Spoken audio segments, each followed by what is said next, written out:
Bueno, acá estaba un poco explicado.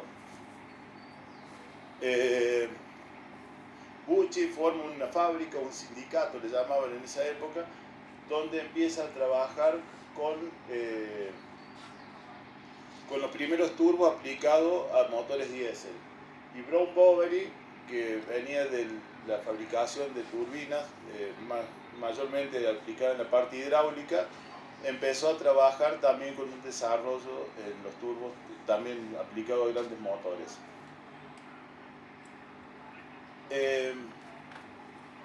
Bueno, estos son los primeros turbos que tenemos presente. El primero son motores de locomotoras. Tanto en Alemania como en Suiza se comienza con el desarrollo de motores de grandes motores diésel aplicados en locomotoras.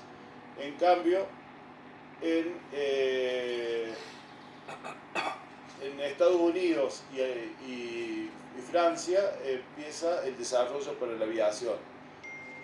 Acá logramos en el año 40 que Brown Boveri, como gran hito, logra que un turbo solo pese 32 kilos para ser aplicado en aviones.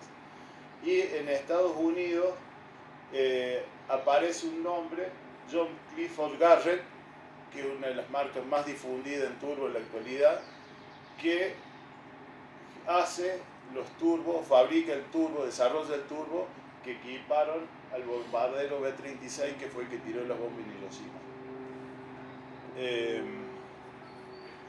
Bueno,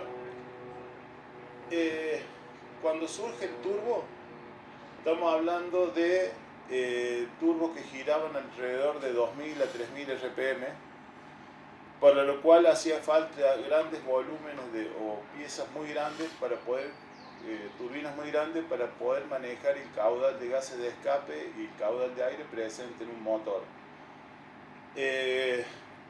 Con los métodos mecanizados, con los métodos de fundición que había en esa época, era lo único que se podía hacer. Cuando llegamos a esta época, en esta época ya estamos hablando de regímenes de giro de alrededor de 20.000 RPM. Hasta ese momento todos los turbos eran montados sobre rodamientos. Con el avance de la tecnología, sobre todo con los métodos de fundición, los métodos de fabricación, los sistemas de fundición de turbinas, se fue achicando el tamaño del turbo y aumentando el régimen de giro. A partir del año 50-55 se pasaron las 20.000 RPM y se deja la tecnología de rodamiento y el turbo va a pasar a ser montado sobre bujes. En 1950 MAN lanza a la calle el primer vehículo sobrealimentado, el primer camión sobrealimentado, un camión mediano de unas 100 HP de potencia. Y en Estados Unidos empieza la aplicación en máquinas viales o máquinas agrícolas. En 1955 en Estados Unidos Caterpillar largó el primer vehículo sobrealimentado, que era una topadora de 7. Ellos le llaman tractor, digamos, que puede ser usado como topadora o como tractor de arrastre. Y en Estados Unidos también hay un hito bastante importante. A partir de que Cummins aplica el turbo en un motor diésel y lo presenta en una carrera en Indianápolis, perdón. Fue el primer motor diésel que corrió en Indianápolis. Bueno, se empieza a ver la potencialidad del turbo y tanto Oldsmobile como Chevrolet hacen un primer intento en vehículos de calle.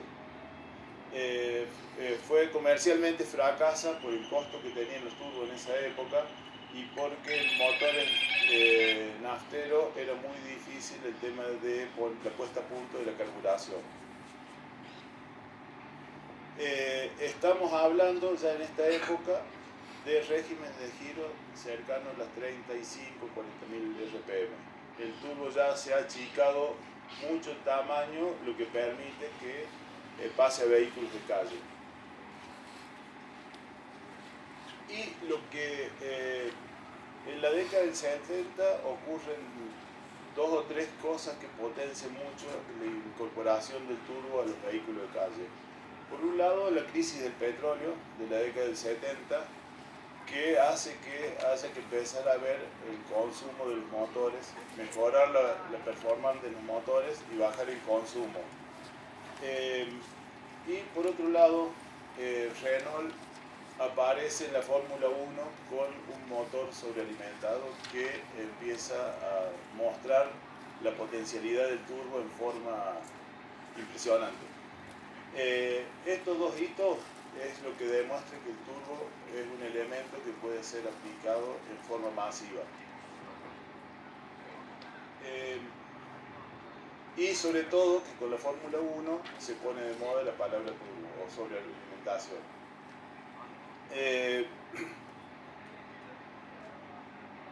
Todos los turbos desde 1905 hasta la década del 70 eran de flujo total. Es decir, hacía falta, todos los gases de escape pasaban siempre por la carcasa de escape del turbo y por la turbina. ¿Sí? Y había que esperar que el motor llegue al máximo régimen de giro para que el turbo tenga rendimiento. O sea, la inercia en entrar por el tamaño, y esto fue lo que más demoró el turbo pasar a la calle. Hasta esta época solo se aplicaba en vehículos como camiones, máquinas viales, tractores, ¿no es cierto? Pero tenía una aplicación limitada.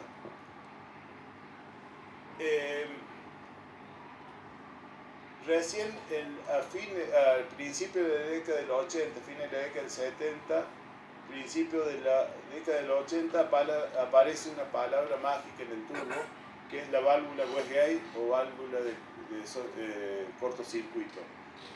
Es decir, se diseña un turbo como para la mitad de la capacidad del motor. Se achica el turbo, sobre todo la parte de escape, para que con la mitad del flujo de gases de escape el turbo ya entre en régimen. Y lo que me sobra, abre una compuerta que es esta válvula que está acá, o esta que está acá. Esta válvula acciona una palanca que me libera gases al escape sin que pasen por el turbo. O sea, todo lo que sobra lo mando derecho al escape sin que pase por el turbo. De esta forma logro un turbo que a la mitad del régimen del motor ya esté a pleno rendimiento.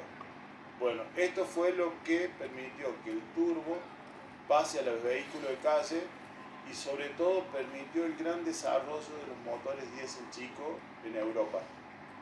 O sea, se lograron motores diésel con muy buena performance y capaces de cumplir las normas de contaminación cada vez más exigentes.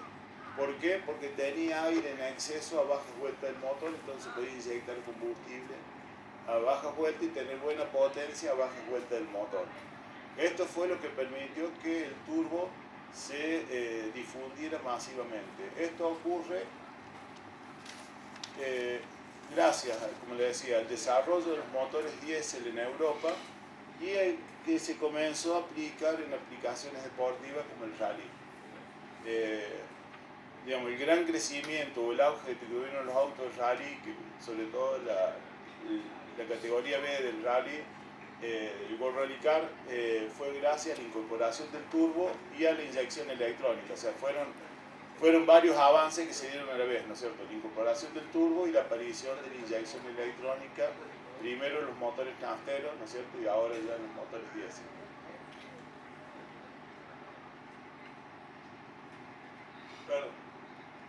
Sí, acá ya estamos hablando de regímenes de giro cercano a los 100.000 RPM.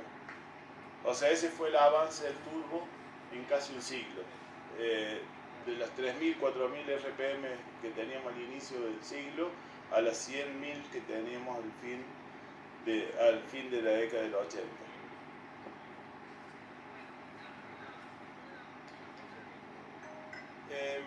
Acá tenemos un esquema de cómo funcionan los turbos con válvula de alivio. O sea, tenemos los gases de escape que ingresan, pasan a la turbina a bajas vueltas cuando tengo poco caudal de gases de escape, Cuando ya llegue a la máxima presión que necesita el motor, envía una señal a una válvula que abre una compuerta y todo lo que me sobra lo envía al escape sin que pasen por la turbina. Eso acá está gráficamente y ahí vemos una carcasa donde ese orificio es el que se abre para que para los gases de escape vayan hacia el escape. Esa, por ejemplo, es la carcasa de escape de un turbo Maxion 2.5, muy conocido en el campo.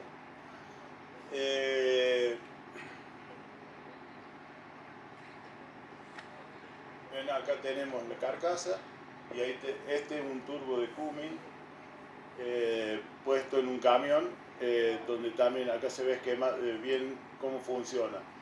Tenemos la señal de aire que comprime un diafragma, que actúa sobre un diafragma que comprime un resorte, elonga este vástago que abre esta compuerta y los gases de escape que sobran los envío al escape. Si bien en principio estos turbos eran solo de aplicaciones de autos, hoy en día ya lo tenemos presente en muchas máquinas viales y en muchos camiones. ¿Por qué? Porque permiten cumplir las normas de contaminación cada vez más exigentes.